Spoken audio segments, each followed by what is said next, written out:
ओम नमः शिवाय।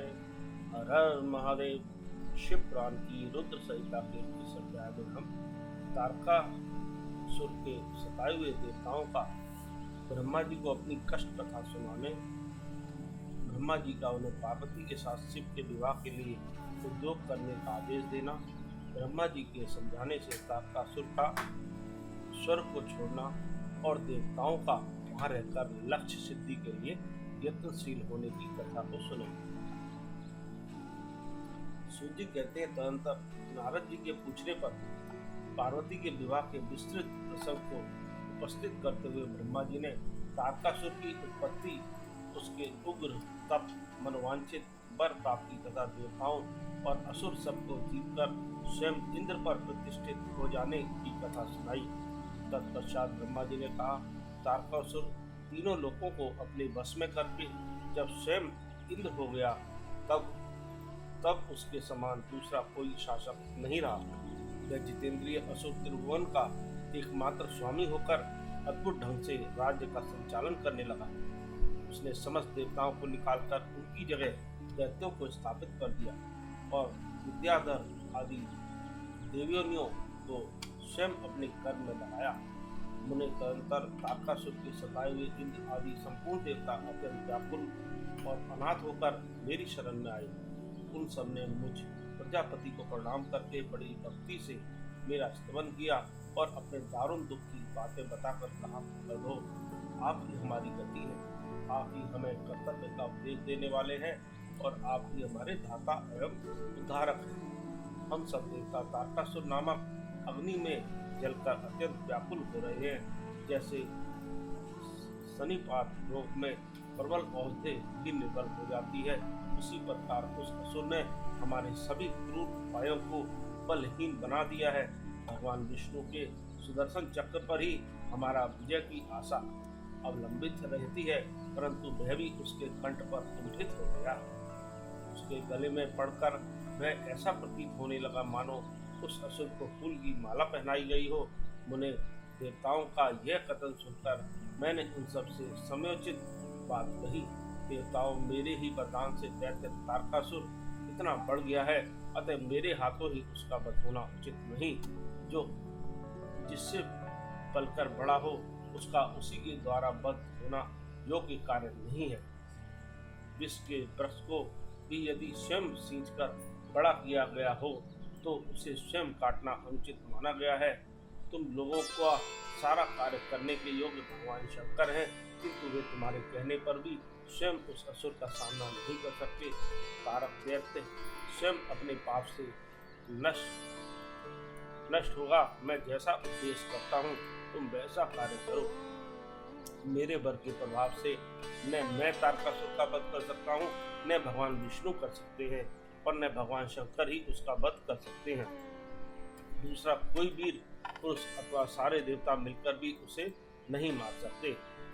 यह मैं सत्य कहता हूँ।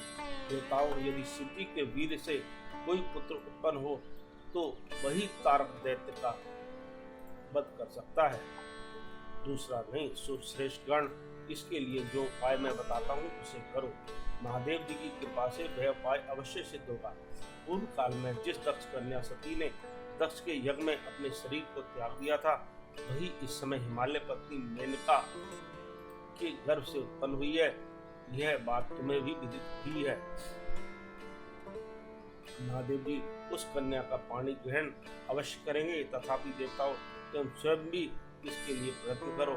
तुम अपने यत्न से ऐसा उद्योग करो जिससे मेनका कुमारी पार्वती में भगवान शंकर अपने वीर का आधान कर सके। भगवान शंकर, उनका वीर ऊपर की ओर उठा हुआ है।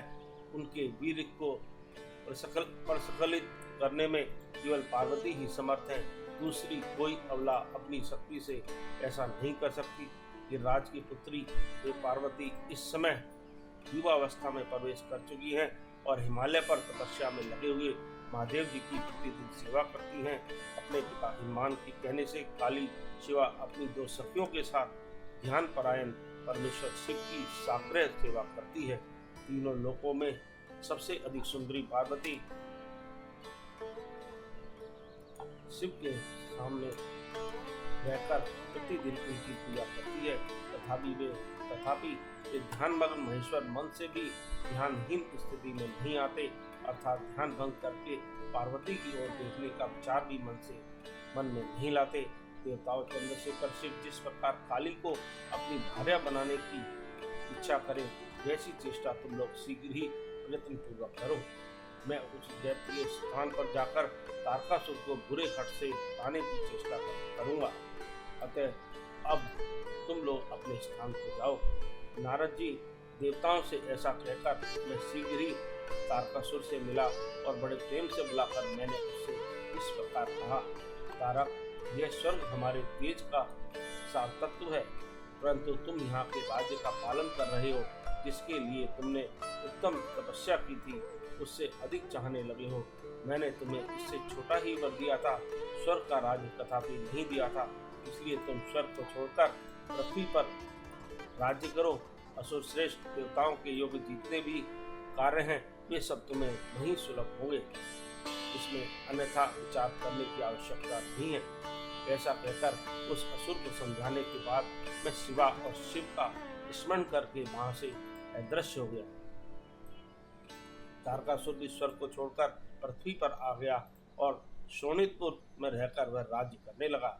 फिर सब देवता भी मेरी बात सुनकर मुझे प्रणाम करके इंद्र के साथ प्रसन्नतापूर्वक बड़ी सावधानी के साथ इंद्रलोक में गए।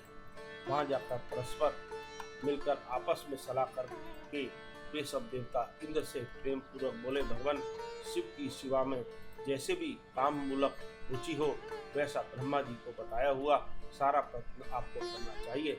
इस प्रकार देवराज इंद्र से संपूर्ण वृत्तांत निवेदन करके वे देवता प्रसन्नता पूर्वक सब और अपने अपने स्थान पर चले गए। इस प्रकार रुद्र संहिता का यह अध्याय समाप्त होता है। ओम नमः शिवाय।